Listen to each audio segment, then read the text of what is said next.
A very good morning. Today we are going to discuss a very important topic. It's dealing with decree, judgment and order. अगर हम civil procedure code की बात करते हैं तो हमने अपनी लास्ट क्लास में देखा था कि डिक्री क्या है। जो सबसे महत्वपूर्ण जो परिभाषा थी वो डिक्री या आज्ञप्ति की थी। ओके, तो आज्ञप्ति की परिभाषा हम अपनी लास्ट क्लास में देख चुके हैं और आज जो हम डिस्कस करने वाले हैं जो मेनली जो परीक्षाओं में जो प्रश्न पूछा जाता है कि डिक्री और ऑर्डर में डिफरेंस क्या है। तो what is the difference between decree and order, आज्ञप्ति और आदेश, इन दो चीजों में क्या डिफरेंस है। तो यहाँ पहली चीज आपको याद रखनी होगी sections. Section 2(2) it is dealing with decree. Section 2(9) okay, it is dealing with judgment. अब देखिए यहाँ पे 2(9) में दिया गया है जजमेंट, इससे पहले 2(8) जज एंड 2(10) जजमेंट डेटर। ओके, ये चीजें मिलते जुलते साथ में आप याद रख सकते हैं। और जो तीसरा है वो है section 2(14) which is dealing with order, वो ऑर्डर की बात करता है। ओके, तो अब हम इसमें देखेंगे जो महत्वपूर्ण प्रश्न है कि यहाँ पे परिभाषा ही हम देख चुके हैं। जजमेंट क्या है? जजमेंट है decision of a civil court. Okay, किसी भी सिविल कोर्ट का जो निर्णय है जो किस रूप में हो सकता है, जो या तो डिक्री के रूप में होगा या वो ऑर्डर के रूप में होगा। तो यानी जजमेंट में डिक्री और ऑर्डर दोनों ही आते हैं। तो जब आप इसमें परिभाषा देखेंगे ना कि व्हाट इज जजमेंट, तो जजमेंट में क्या होगा, डिक्री भी शामिल है और इसमें ऑर्डर भी शामिल है। अब हम बात करते हैं जजमेंट की। जजमेंट क्या हो गया, डिक्री एंड ऑर्डर। अब हम बात करते हैं तीसरा है ऑर्डर की। तो formal expression of an adjudication which is not a decree is an order. यानी किसी भी न्यायालय की, सिविल कोर्ट की हम बात करें, किसी भी न्यायालय की जो प्रारूपिक अभिव्यक्ति है किसी न्याय निर्णय की, अगर वो डिक्री या आज्ञप्ति नहीं है तो वो ऑर्डर माना जाएगा। तो मतलब किसी कोर्ट का डिसीजन का वो पार्ट जो डिक्री नहीं है, जो आज्ञप्ति नहीं है, वो ऑर्डर है। तो कितनी सिंपल डेफिनेशन दी गई है कि आज्ञप्ति क्या है वो हम ऑलरेडी कल की क्लास में देख चुके हैं 2(2) में। तो जो आज्ञप्ति में नहीं आता है, जो डिक्री में नहीं जो बात आती है, वो क्या हो जाती है, वो ऑर्डर है। तो सिंपलेस्ट डेफिनेशन। तो जजमेंट में डिक्री और ऑर्डर दोनों आते हैं। ऑर्डर की डेफिनेशन क्या है, जो डिक्री नहीं है वो ऑर्डर है। ठीक है, formal expression of an adjudication by a civil court which is not a decree is an order. Okay, अब इस बात करें कि जब डिक्री और ऑर्डर दोनों ही जजमेंट के पार्ट हैं तो इनमें डिफरेंस क्या है। Why decree is decree, why order is order, पूरी सिविल प्रोसीजर कोड में आगे देखेंगे। कई काफी प्रोविजन है जो सिर्फ ऑर्डर से डील कर रहे हैं, कुछ प्रोविजन से जो आपको सिर्फ डिक्री से डील कर रहे हैं, उसमें क्या डिफरेंस है, क्या है। ओके, तो अब हम वन बाय वन इसमें हम डिफरेंस देखते हैं। पहला जो डिफरेंस है, it can not be passed in a suit, okay, which is originated from a plaint. Decree किसमें पास की जाती है, डिक्री हमेशा पास की जाती है किसी भी सिविल कोर्ट के द्वारा जहां पे जो मामला है उसका स्टार्टिंग हुआ है, उसका प्रादुर्भाव हुआ है या जो उत्पन्न हुआ है, ओरिजिनेटेड हुआ है, तो which was originated from plaint. Plaint से जो मामला शुरू होगा उसमें डिक्री दी जाती है।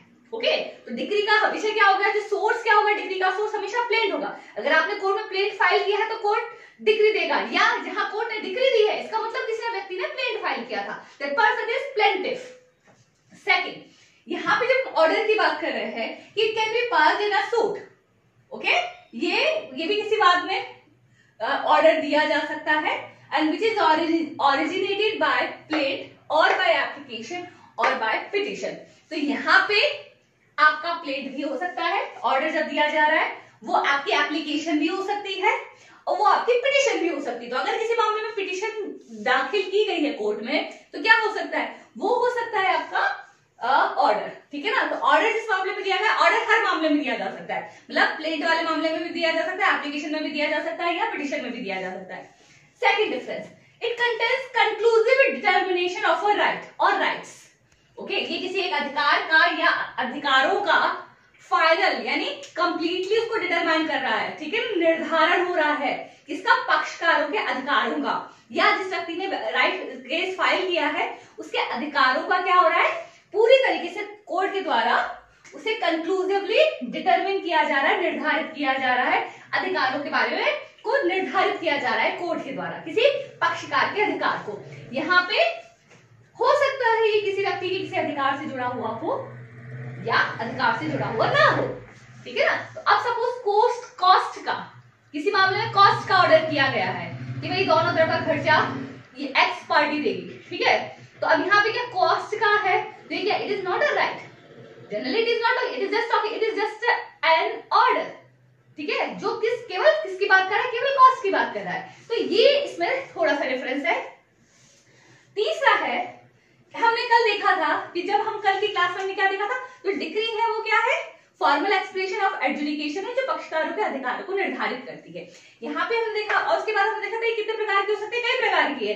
डिक्री प्रिलिमिनरी हो सकती है, डिक्री फाइनल हो सकती है, डिक्री पार्टली प्रिलिमिनरी और पार्टली फाइनल हो सकती है, डिक्री रिजेक्शन ऑफ प्रिंट हो सकती है, या 144 सेक्शन सीपीसी के अधीन जो डिसीजन दिया गया, एडजुडिकेशन दिया गया, वो भी डिक्री हो सकती है। तो इस प्रकार डिक्री के 5 प्रकार है। लेकिन जब हम बात करते हैं तो यहाँ पर इस प्रकार के कई प्रकारों में हम ऑर्डर को विभाजित नहीं कर सकते। Order is just an order, और जनरली वो फाइनल होता है। Preliminary order, final order, no, we do not have such kind of distinction between the orders, okay. तो order is just an order, okay. अगला, generally there can only be one decree, ठीक है। ज्यादातर अपवाद हैं, okay, हम आगे जाके बाद में पढ़ेंगे। ज्यादातर मामलों में क्या होता है कि generally there can only be one decree, generally एक डिक्री होती है, या ज्यादा से ज्यादा एक प्रीलिमिनरी हो गई, एक फाइनल हो गई, ठीक है ना। तो केवल जनरली एक डिक्री हुआ करती है, या एक प्रीलिमिनरी और एक फाइनल, 2 डिक्री हो सकती है, इस प्रकार से। लेकिन जब हम ऑर्डर्स की बात कर रहे हैं तो there can be any number of orders in a suit. जो ऑर्डर दिया जा रहा है किसी एडजुडिकेशन में, वो कितने भी हो सकते हैं, उसके लिए कोई नंबर या लिमिट नहीं है। ऑर्डर किसी मामले में कई ऑर्डर्स पास किए जा सकते हैं कोर्ट के द्वारा, कि ये ऑर्डर कोर्ट पास कर रहा है, ओके। अब है, every decree is appealable unless barred. कुछ जितने भी मामले, जितने भी डिक्री पास की जाती है कोर्ट के द्वारा, वो क्या होता है, उनमें अपील होती है। ये याद रखिएगा, अपील आपका कोई फंडामेंटल राइट नहीं है, अपील स्टैट्यूटरी राइट है। अगर आपको लॉ में प्रोविजन दिया गया है कि हाँ इस मामले की अपील होगी, तो अपील होगी। अगर प्रोविजन नहीं है तो अपील नहीं होगी, ओके। तो जब डिक्री की बात करते हैं तो डिक्री सामान्यतया अपीलेबल होती है अनलेस बार्ड, जब तक उसे निर्धारित नहीं किया जाता है। आपको याद रखना होगा क्या होगा, अपील होती है डिक्री की, ओके। लेकिन जो बहुत कम मामले हैं कि only those orders which are specified as appealable in the code are appealable।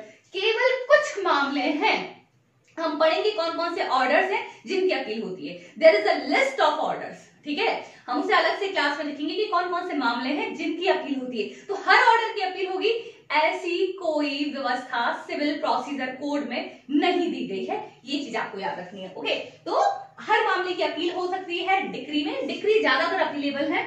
उसके बाद है डिक्री के मामलों में सेकंड अपील में लाई, ओके।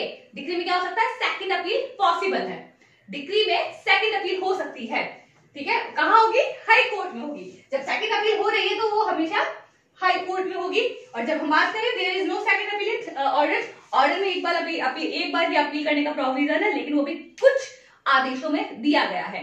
तो इस प्रकार से सिविल प्रोसीजर कोड में एक महत्वपूर्ण प्रश्न है जो जुडिशरी के एग्जाम में, या अगर आप if you are student of LLB LLM, तो जहां भी आप सिविल प्रोसीजर कोड आपका as a part of course आता है, तो उसमें ये प्रश्न पूछा जाता है। पहले तो आपको ये जो सेक्शंस है वो याद होने चाहिए, उसके बाद इनमें डिफरेंस पूछा जाता है, ओके। तो जजमेंट के दोनों ही पार्ट है, डिक्री ऑर्डर दोनों जजमेंट के पार्ट है।